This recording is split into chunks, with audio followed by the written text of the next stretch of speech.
Welcome to Chatting Challenges, a video series that we've done here to celebrate International Women's Day. Today we're lucky enough to be talking to Abigail Ingram. Abigail, do you want to sort of introduce yourself? Hi everyone that's listening. My name is Abigail. I work for Girls United as a full-time as a London club manager, and just excited to chat about my experiences today. First things first, like, how have you been keeping yourself during lockdown? How have you sort of managed? Do you know what, when I read that question, I was like, what lockdown? There's been so many now. So the most recent one, I think it's been really important for me to like not have this extra pressure of like, oh, we've got this spare time because we're not traveling to sessions, and just kind of use it for that self-care. And I think there was a lot of emphasis on like everyone learning, everyone doing their like online courses and stuff, but I tried to just avoid some of that and, you know, just enjoy. The main thing for me this lockdown is breakfast. Like, I have never enjoyed so many good breakfasts because of like going to football sessions or like having to get to schools and that kind of stuff. Whereas now I'm just like, I don't know how I missed and avoided breakfasts because I just enjoy them now. So that's what I've been occupied with. And I guess I've been fortunate enough to work the whole time as well. So that's kept my brain ticking over and kind of creative. So that's the main things. Oh, that's brilliant. So tell us a little bit about how you first sort of started to get involved in football.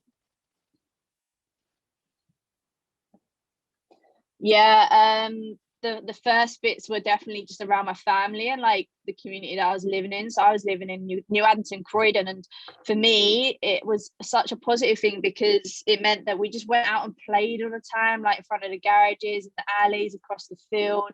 And just as a school, like a primary school, everyone that I was friends with were just active people, boys and girls, and things like run outs to like one touch against the wall. And I think those kind of just small fun games that I enjoyed as a kid was something that then I was like kind of took into the back garden with my family, my nan or my dad and my brother, and just having, I guess, a dad that really supported one team that it was Leeds. And for me, I followed him a little bit, but I definitely grew out of that one. I think they've got a small soft spot, but that's that I grew out that one.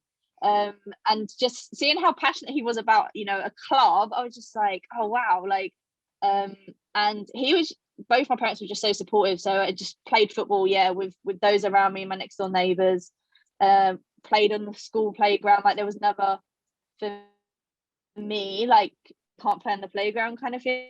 Like, all the boys, whatever reason it was, they were all pretty nice, at least to my face. So I played a lot when I was in primary school, and it ended up that we went round and played a few different primary schools, and my dad would see maybe one or two other girls at their primary schools, and he kind of just got us all together, and we started at Palace as a small kind of age group, and just stayed there until I was about 18. Went up to the first team, played a few cool games like in the FA Cup and, you know, the Surrey County Cup at the time against like Chelsea reserves and stuff like that. And I guess again, like kind of staying at one club just followed on from what I felt in the community. Like, I had, you know, my community stuff from when I was growing up, and then staying in a whole club for my whole kind of playing time, or the majority of my playing time. I think it was just the right thing for me as a person, and that was kind of how I started off. Just my dad being there, my parents being there, my brother taking a back step, which often, like as a guy, probably wasn't so much used to, but I definitely try and tell him now we're a bit more grown up. Thanks. No, that's brilliant. Did you ever sort of experience, I know you said that most of the boys sort of in around school were quite supportive, but did you ever really sort of experience any resistance to you being a female sort of involved in football? Like, I feel like it was more from other teams or other people that maybe didn't know me so much, because I guess the boys in the class, like secondary or primary, I guess, because they get to spend a lot of time with you around PE or, you know, before and after school. When you go on to play a sport, they kind of just already know or already assume that you're going to be okay, or, you know, you have this level because you already have those fun moments before you get into the kind of like team selection kind of stuff. But it was definitely more like opposing parents or opposing players when we had like school games and stuff, or if, for example, if they had a mate from further away that didn't know me and then they would come, there might be, you know, a few comments, and until we started balling, and then everyone would be like, oh, okay, cool, kind of thing. So it was definitely like that. And I remember like sometimes as well, I think my dad always talks about a time where I think we'd gone to a Saturday morning kind of football session, and like one of the parents was like, oh, like tackle her, and then apparently I just like went in, like chopped him a little bit. And he just loves telling that story, because like, yeah, you had no care, like you just tackled the ball and followed a little bit. So I think, yeah, it was definitely kind of the people that maybe didn't know me or didn't know my family, and kind of how much love I did have for it as a kid as well, were the ones that gave that resistance. But I think my parents, like, either they shielded it from me really, really well, or, you know, they were just very well like proactive in the sense of they made sure other people weren't kind of directing it direct to me. So I'm thankful for them in that sense. Yeah. So you're saying that your parents probably protected you from that, so it wasn't really something that you noticed so much when you were younger. Is it something, as you reflect back on it as an adult, that you sort of see that sort of stuff was there? Yeah, I definitely do think, you know, I spend a lot of my time now in my job like thinking about, well, if my parents weren't there, what would have happened in that scenario? Or, you know, if, for example, my brother wasn't so open-minded to having, you know, a sister that played, what might have happened? And I think I spent a lot of time around girls in my own team that had like that different experience and that different flip side. So I guess I also saw resistance, not directly to myself, but like to the group of players that we were as a club, or as a group of females. And it was sometimes hard to like hear, you know, other players in my team have to decide out of maybe like music or football, and how that couldn't be together, whereas maybe I did have the option as an individual to do both, and supported in getting me to places and stuff like that. And again, like same with my brother, I feel like he had resistance from his teammates because they knew I played, and they would be like, oh, you're better, like your sister's better than you. And I guess like most at my age wouldn't have heard that, but he had to deal with that. And it was kind of like managing also the swap end of like resistance to me versus what my brother was having to deal with. So that's definitely a lot more reflective than like at the moment, or at the time I was like kind of just like, oh, let me be in my bubble and do my thing. But now I'm like, yeah, that could have been a real big challenge. That could have been like a stumbling block. And I'm glad that those people were around me. And I guess that kind of like leads into what I want to try do now, in the sense of I am aware that not everyone has that kind of support network. And it's kind of like, what can I do in my role at Girls United to offer it, or to provide like that support for parents to understand how that might look, or teachers or whoever. So yeah, I'm a lot more reactive and kind of reflective, not reactive, but reflective on how it could have been for me, and kind of who else was around me to make sure that I did have a good time in football.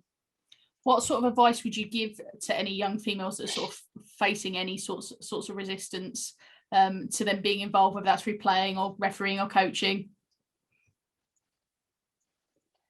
I think even now as an adult, I think the most important thing for me is to have those allies. I think, again, like when I reflect back, I had those allies of boys and girls that wanted to play and be active around me, and that allowed me to, when maybe a result didn't go my way, or I didn't get picked, or whatever that kind of challenge was as a young person, that they still wanted to play. So like if my friends still wanted to play, that meant I still wanted to play. And I know there was times where maybe they didn't, I did, and it was that kind of like bouncing off each other. And again, I recently spoke to the girls about, like, at Girls United, about, you know, how do they feel about being inactive at the moment when they might not have been previously, and what motivates them to want to come back and continue when we can. And a lot of that was like, my friend's going to be there. Like, if my friend's going to be there, I want to be there. And if I want to be there, like, I know my friend will kind of come. And I think now when I look at that from like a coaching point of view, I still have those kind of like different people, but like I have those allies, female or male, that go like, let me build you up instead of break you down. And like, I want to be that same for them as well. And I think if you can have, those allies around you, and it just makes everything a lot more easier. And when the days do get tough and those challenges do come, like, you have people to share them with, instead of kind of take it all on by yourself. 100%. So that sort of leads us on a little bit to Girls United, so where you're currently working. Can you tell us a little bit more? So Girls United, it's really exciting kind of club because we have the 2 different sites at the moment. So we have London, which I oversee, and we have Mexico. So the CEO, Marina, she's kind of normally, I guess, without the COVID restrictions, we were flying between the two, and, you know, to hear both of those kind of different areas, but also how, you know, some of them are really similar, and how actually the programs aren't too different, maybe just the language. But then the language of football doesn't change too much. So and within London we have kind of different pathways and different moments for girls to enter. So we kind of have the Wildcats through to our kind of club sessions which play in leagues. We have kind of school programs where we've run primary school leagues before, virtual and in person, and it's just trying to make sure that there's an option for girls to choose their own pathway, knowing that like not everyone wants to play 11-a-side, not everyone wants to make it into RTCs in England, but also understand that those that do, that we know kind of who we can pass them on to in a safe place, and that will match up to what they've experienced with us. And the same as a kind of off the field things are really important to us, and being really purposeful in how we develop young people as well as young footballers. And it's pretty amazing. It's definitely kind of made me think about how, if I ask players to be confident leaders, how I can demonstrate that myself as well as a female. Yeah, brilliant. Do you get much crossover between you and Mexico? Do you ever get to go out, obviously without COVID restrictions? I've only been here for kind of 1.5 years, so most of that has been within a COVID period. So I think the first few months I was settling in, it got mentioned, and I was like, oh, let me make sure I'm happy with London and going on, because it was a new organization for me. And then COVID happened. So yeah, not so much yet, but just before I started, some of the girls from Mexico went to the World Cup, went to France, and then kind of stopped off in London as well. So met some of the players, and even some of our older players, I know they're still in touch with each other. Some of our older girls are doing like drop. It's really cool to have that kind of crossover, because I think it's definitely within the GU kind of values of that it's more than just a club, like it's a community of girls that support each other. And I think we really saw that last summer when one of our London players did a fundraiser for and it meant that we could open up an extra community kind of session in Mexico, and they've kind of sent stuff to each other from that as a thank you to each other. And it's just amazing to think that we have young people and young females that are then supporting the next kind of females, or, you know, females across the world to get access to football and show that kind of like care for each other.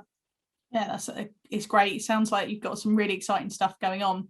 How have you guys managed sort of through lockdown? I know we sort of mentioned how you're dealing with it personally, but how has that sort of affected the work that you currently do? I think it's been really challenging, and I think most football coaches would say that.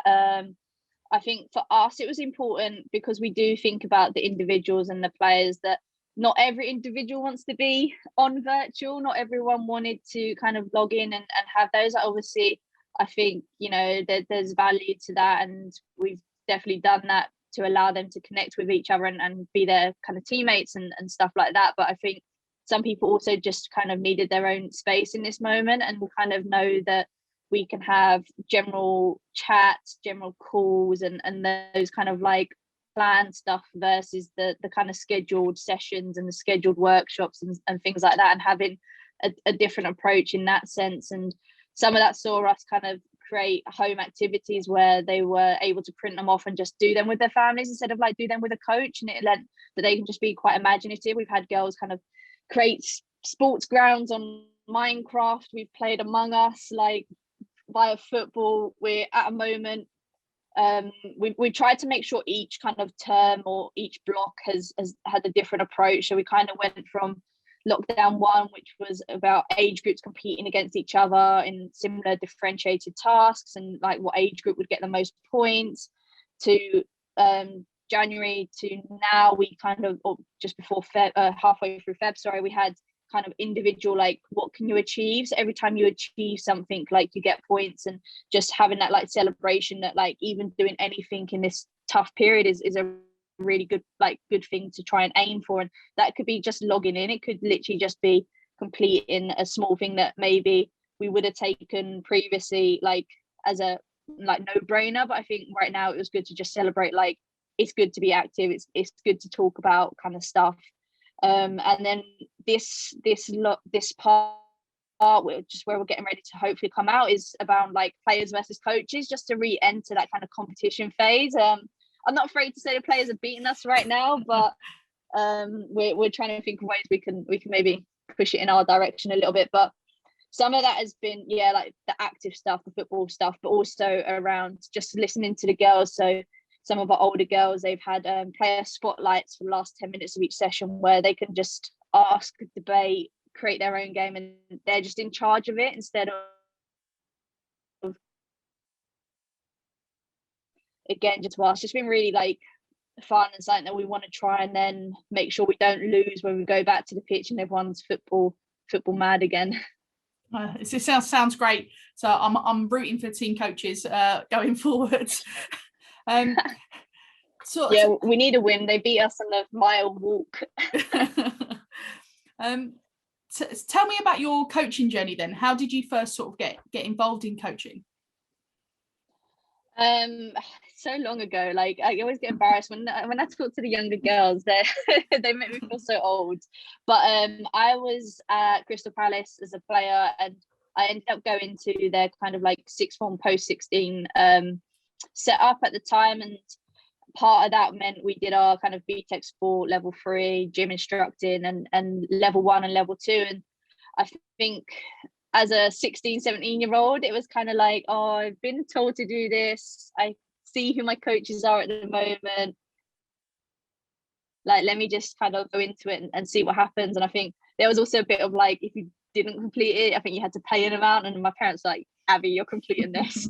So we started that kind of course, and part of it was like we had to go into primary schools and deliver kind of like after school girl sessions, and then we'd set up an event at the secondary school we were at, or college, but secondary school, but we were part of the sixth form. And me and my friend, we went to a school, and it was just, we had a female teacher that was working with us to like help manage the girls and get the girls like from their changing rooms, classrooms out to the pitch and stuff. And it would just seem so like not hectic, it wasn't like hassle, it wasn't really like,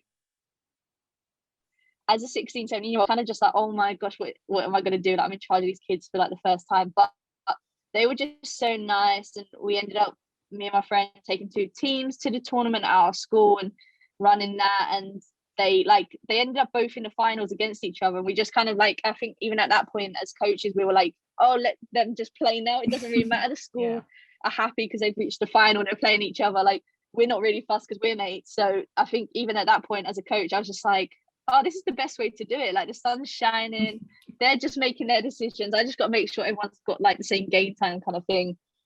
And then like they were like, second year, you're doing your level 2 now, and I was like, oh, okay, like, because we'd had a really good experience in level 1s and things like that. I think because we were doing it as a team as well, there wasn't that pressure of like having to prove yourself. What do you know? We had males on the course, but they were like boxing focused. So if anything, it was kind of like the flip of what you might expect on a level 1, in the sense, or at the time, like the males maybe having less experience in football than the females. And it was, for me at the time, like I think we were quite aware that was the case, and it was kind of like, in a sense, like breaking those barriers like already. And that was quite powerful.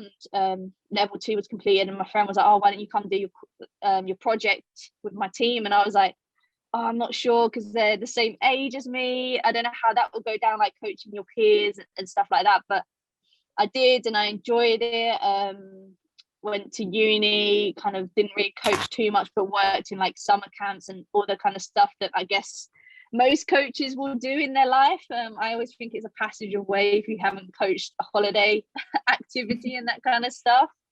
And then graduated uni, did like Brunel University team for a year, my friend was doing her like teaching course, so I just kind of crashed with her now and then when we had training and games, and that all just like, I think it was a good learning opportunity, but at the time I just saw it as fun. I was just like, it's nice to be involved in football. Like obviously going to uni, I had this like, oh yeah, like kind of, I don't know what you call it, but it's just like that ownership of being somewhere and belonging. And after that I got into community sports in Ashford in Kent, and that was a lot around like primary school engagement and just loads of different sports. And I think that like opened me up to how much I do love football. Like it was nice to learn about other sports like bocce, curling, handball, but I was, every time there was a football tournament I was like, this is the one I like look forward to in the calendar. And it was then nice to be able to like put my own twist on stuff. And after that I ended up at Fulham Foundation, and I think I did a year and a bit there, and people were kind of like, oh, what qualification are you, what are you this? And I think with that I was just like, do you know what, maybe it's time to, I think I've learned and I've developed, but it hasn't maybe been shown on what I call a piece of paper. So I was just like, I ended up applying for a grant with, I think it was Betfair maybe, and they were like, oh yeah, here's like a sponsorship to go do UAB. So I was like, I can't really pass that up now. Applied with Surrey FA and completed that in 2019. So I think I was really quick at the start of my journey of like doing my courses and thinking that I knew quite a lot, and then definitely learned out from my peers that I didn't, and I had a lot to learn. And then I think I just slowed everything down so much in the sense of like affiliated qualifications. But I definitely think my learning when I was at Fulham, like being full-time in a football role, was just, I couldn't even compare that to like an actual qualification in that sense. But being able to push on and do my B was something that was, I think, after just really important for me, because I think it kind of proved to myself more than proving to anyone else that I know this sport to some degree. I think there's still so much to go, but to some degree I know a bit. So what was your experience like on the UAB? Was that a little bit different? You say that on your previous ones and twos it was sort of like in-house, so you probably had a lot more females that were sort of on it. Was there a slight change when you entered that sort of level? I guess like it does a change, but I think because I'd worked at a football club, like a foundation, for nearly 2 years at that point, I was kind of used to being around guys in football or males in football. I wasn't like not expecting it, but I think when I was sitting there, it was kind of like sometimes, you know, females did gravitate to other females, and it was kind of like it kind of felt like I was going back in time a little bit. But then also I think there were really good allies again in males that had worked or were working in female football, so we still had things that we could kind of like relate to and were like open-minded in that sense. And I think it was important, you know, that as candidates on the course that everyone spoke about like their teams and like what was important to them, and have that really personal touch instead of like having more generalized conversations, which I think was happening when I was on my 1 and 2, for example. And I think if that hadn't happened, I probably would have found it a little bit more challenging in the sense of I would have been like, I can't relate to maybe that section of the football pyramid because I haven't been there.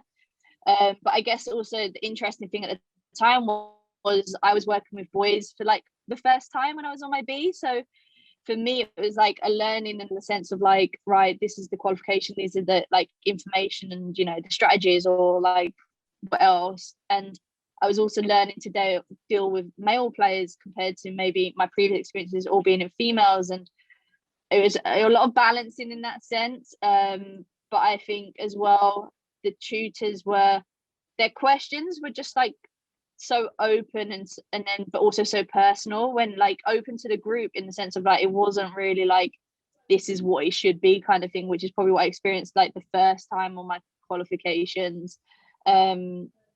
But then like the tutors, I had Lee, and he was just so good in the sense of like knowing every individual in his group, and that made it a lot easier for me to then just talk and be honest with him. So I think there was different changes. And playing, I did not like playing so much because I was way past that. But I think the other good thing with the B was that sometimes we had just a group of players in, so we could then just be coaches and not have to worry about our own football.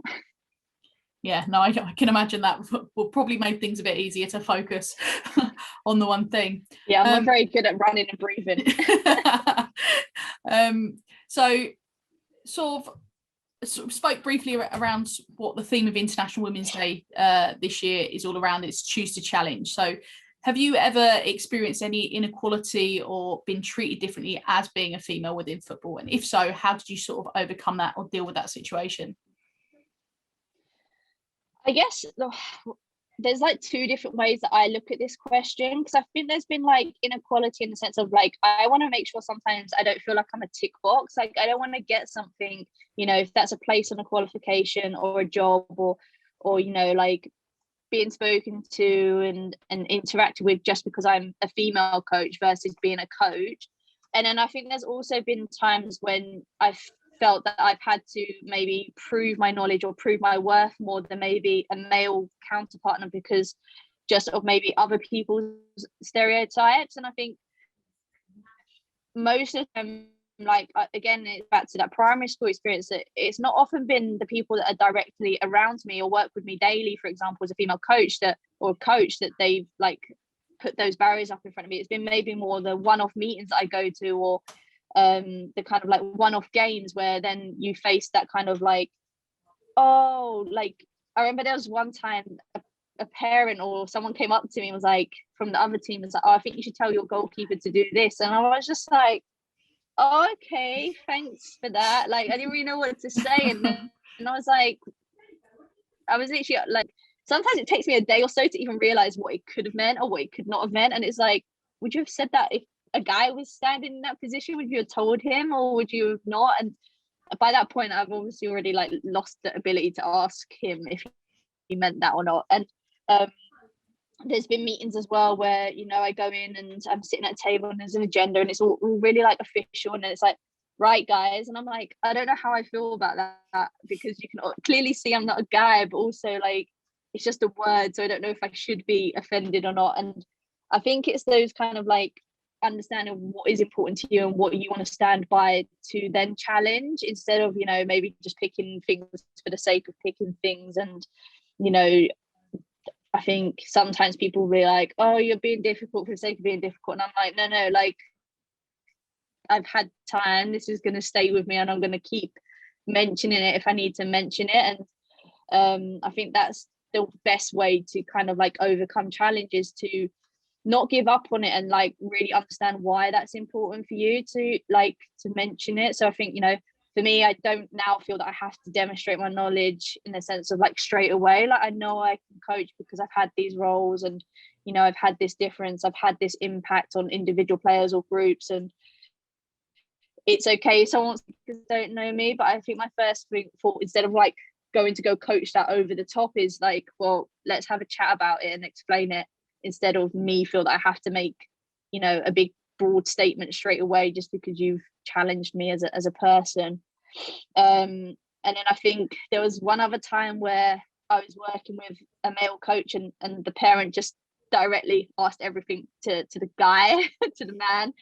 And I was just standing there, and he had to say to me after that he felt awkward because he was trying to direct the questions to me, because he knew in the line management scheme that he had to report into me anyways, and it was hard for him to kind of say it to the parent without being kind of like coming across rude. So I think that's the other challenge, in the sense of, as coaches, we are professionals, so we have to make sure that we don't come across in a certain way, either male or female, when we're trying to make a point, and that we have to be understanding that sometimes people's opinions will need to be changed and challenged, but also, you know, that is often maybe due to such longer impact that they've had as kids, or, you know, things that have happened for so long that challenge or change won't happen straight away. Like, don't expect it to happen in one conversation either. So not to be disheartened if you know that one parent has said something, doesn't correct themselves within 30 seconds, I think is the thing that I've taken on board the most. No, like I say, really interesting stuff in terms of like how you've dealt with some of those moments. What are some of the other like sort of toughest moments you've had in football, whether that's your playing or coaching career? Has there ever been a time that you've sort of come up with a bit of a barrier that you've had to sort of overcome? I think as a player, like was kind of in a phase where, one, I didn't know if playing was going to be like a real kind of, not a real job, but like a real option for me. And it was like, I know I'm at this level as a player, and I know what the next steps might look like, because there are teams above me, and you know, there are that kind of like starting pathways above me. But it didn't feel like it was an option though. Like, so even it was like being dangled there, it was kind of like, what are you going to do, Abby? Like, and at that point I was like, every other 6 months probably changing like what I wanted to do a job. It would be like physio, and then I was like, I don't know why I'm saying that. Like, I felt like I was just saying it because, you know, as a female, I felt that I should be saying it. And then I was like, no, I don't want to do that, because I was just like, I can't listen to people tell me about their injury muscles, because I was hearing it in the team change room anyways, and I just knew that was not in my full nature. And then it would be like, oh, PE teacher. And then I was like, wait, I know how I've treated my teachers, kind of thing, as a 16, 17-year-old. I was like, yeah, that's not a bit of me either. So I think just like as a female, it was like, what is my career? Like, what is my pathway? And I didn't, all my kind of coaches up until 16, when we had one female assistant coach in the school kind of program, was male. And it was like, I didn't know. I was doing my level 1. I'd seen one female coach, and now there's a whole group of us, and it's like, what are we going to do, kind of thing, because we'd only seen guys. And as a player as well, I think for me it was around kind of like some of the injuries. Like, I had a really tough time with like my chest when I was 16, and I would just not tell anyone. I was just trying to play, and I was just trying to kind of power through, because I didn't want to look like a weak link in the team. And it ended up then I was like having heat pads on my chest. Like, the doctors didn't really know what was going on. But I think as well, it's just like,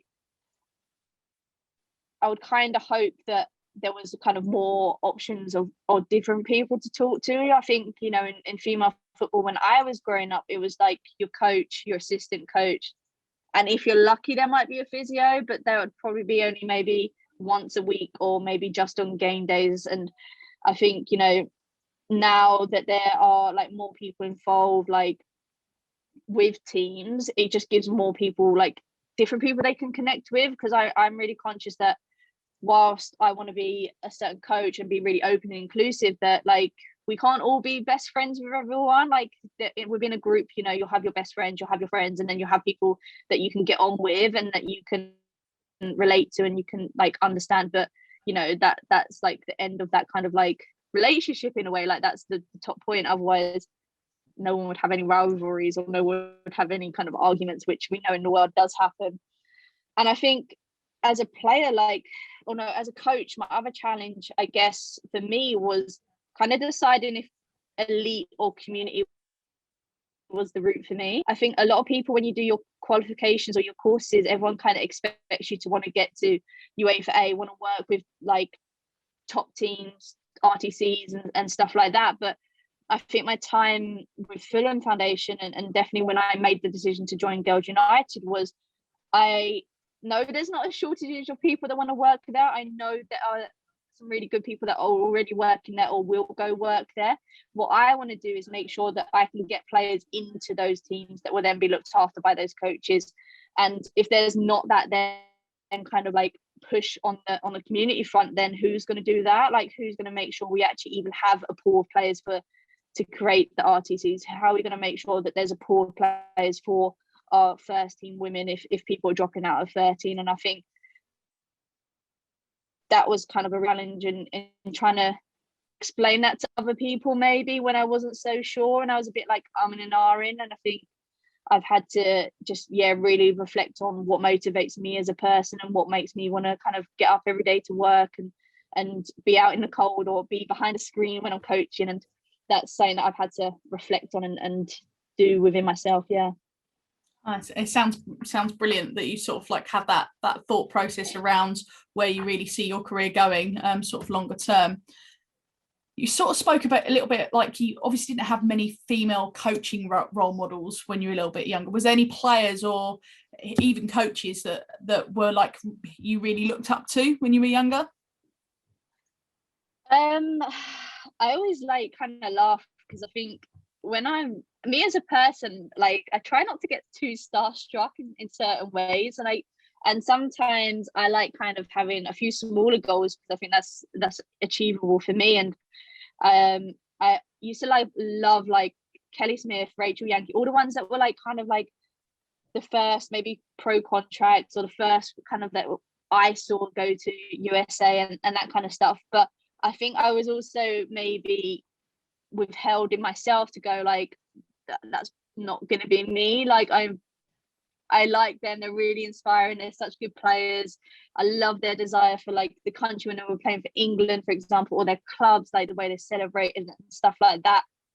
But I think for me it was always like who's also around me that maybe is just above me that I can like try and be like. So I remember when I was kind of like 15 and I was kind of doing a few pre-seasons with Palace, there was players in the first team that I was like, you're so inspiring, but like probably was too embarrassed to tell them. But there was also kind of when I turned 16 and I started playing games, you know, a few people like Nat Curtis in Kent now, like she's done a few qualifications and coaching and stuff like that.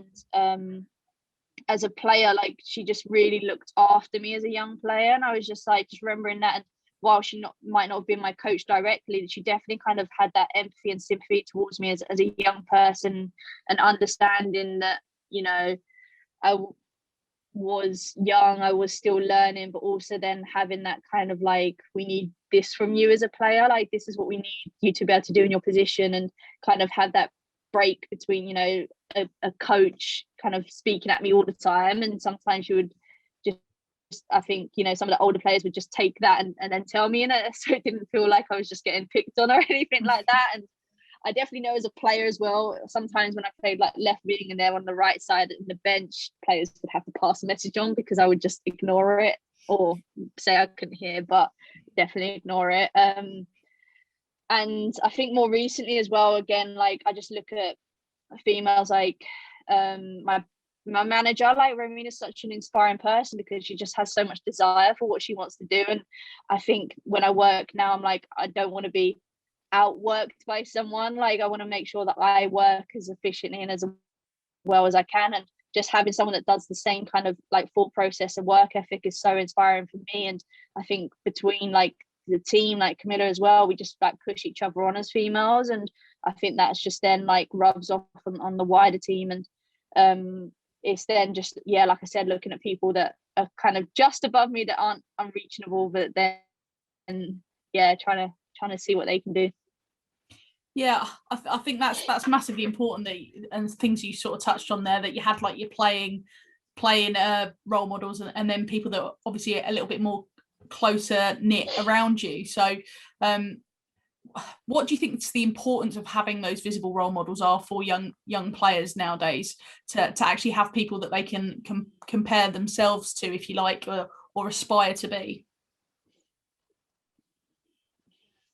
Yeah, I think the most important thing for me is like, especially with the community role models or those that are kind of like closer to home in that sense, is that you can actually ask them questions, like you can actually kind of connect with them and get that kind of feedback. I think, you know, I would love for players to want to be lionesses. I'd love them to be like first team players, but also know that that isn't the only option. Like that isn't the only way to measure success in football. I think we've done most recently a program or focus groups around like find your game, like find out where you want to be and kind of like who you want to be like, and we'll match those kind of like potential role models to you, instead of going, here's a role model, you match yourself to them. Because I think there's so many different ways people think about themselves and think about what they see as potential. And instead of like going, this is the best that you can be and everyone aim for the same thing, I think that's just so important. And I also think, you know, we talk about kind of creating a love for the game. Like so many people enjoy different parts of the game. Some people enjoy, you know, that performance. Some people enjoy being a fan. Some people enjoy being coaches, or, you know, some people enjoy the finance side. Definitely not a bit me, but someone does. And other people enjoy like the marketing stuff. So why not have them like be inspired by people that are there? So then, you know, they can go and take their jobs off them. Like I would love one of my players to apply for my old role and then take it even beyond what I have been able to do, because I think that just shows like a reflection of me instead of, as well as them, instead of just going like I am the be all and end all. I think that's just not very like growth mindset in the sense of like where the game can lead us to next. So talking about that, we've got the Euro 2022 sort of coming up, which is obviously a massive event. Is that something that Girls United are going to try and engage with? And if so, what sort of impact do you think hosting a massive tournament like that will have on your young players in your team? I think like the first thing for us is making sure that girls have that ability to watch as much as they want to watch. Like I said, I think being a fan of football, whilst I don't personally support anyone, like I enjoy, you know, having those conversations with people. I enjoy seeing how much other people love their clubs and that sense. And I think that's so important for someone to then, you know, go do the next steps, if that's playing, working, or, you know, whatever that may look like. And I've been able to host that and being able to engage in those experiences, the atmosphere of fans. And I think for myself, like what I've experienced in women's football is that it's so much more open and inclusive when you go watch a game. Like it's so much more, yes, we still, you know, love the teams, or we still sing the names and that sense, but you don't have that kind of like, as much, I find, the hostility if your team loses or a player doesn't do so well. I think I would hate to as a kind of like sport, in especially with female football. It would just be a shame if, you know, we went down the route where negative things happen within stands and stuff like that. I think, you know, there has been the occasions and that's disappointing, but I think the longer we can hold on to the positivity in a stand is so strong, because it then allows, you know, the next generation of females to go and watch and not have to worry about what is going to happen. I think, again, if I look at my experiences, me and my brother, like going to different games, it was probably a lot different in that sense. And I know when I go to a game, I have a different view of what my brother has when he goes to a game now, and that probably just comes down to who we are and the genders that we are as well. And I think for me as well, it's around, you know, I do want players to be 11-a-side players, but I also want them to know that that isn't the only format that they can play football in. So this, you know, having a really big tournament and really big event is such a positive, but also, you know, I'd love to see different formats of football around that main event. If it's, you know, 3-a-side, 5-a-side tournaments before the game, after the game, during half time, then it allows them to, again, just find out what kind of football best suits them, because we have such variety that I'd hate it to be just narrowed into one situation or one format. Yeah, brilliant. So this is final question is what's your kind of wish for the future of football? So where would you like to see the game grow, whether that's with Girls United specifically or just as a broader scale? So I think with Girls United, it's just continuing to kind of expand what we can offer young people and young females, and if that's on the pitch or off the pitch, and just making sure that there's a pathway for everyone. Again, I think often in previous times when I was a player, the pathway was just go up the age groups and get to first team as quick as possible kind of thing. And I don't think that best suits, you know, the whole community feel of Girls United or community football. I don't think it's most represented. And I think, for Girls United, it's just making sure that we have that depth of options and at every level. And again, not expecting under 16s to be all at the same age, like sporting age. I think that's really important to understand, that people will come in at different age groups and have different experiences, different levels, and just working on that kind of front. And I think overall for women's football, it's just to kind of continue where we have had growth, but also, you know, look at the ways that we can expand and be our own. I don't want us to just mirror and end up in the same kind of pitfalls or like potential negative options that we have seen maybe so much on the boys' side. So for example, like I know when I was most recently, a lot around kind of what males have to go through when they're let go from academies, and I would hate to, you know, that then kind of be followed by RTCs. And I think that it is a potential risk, and it's just making sure that we are able to learn off each other, but also stand alone in the sense of that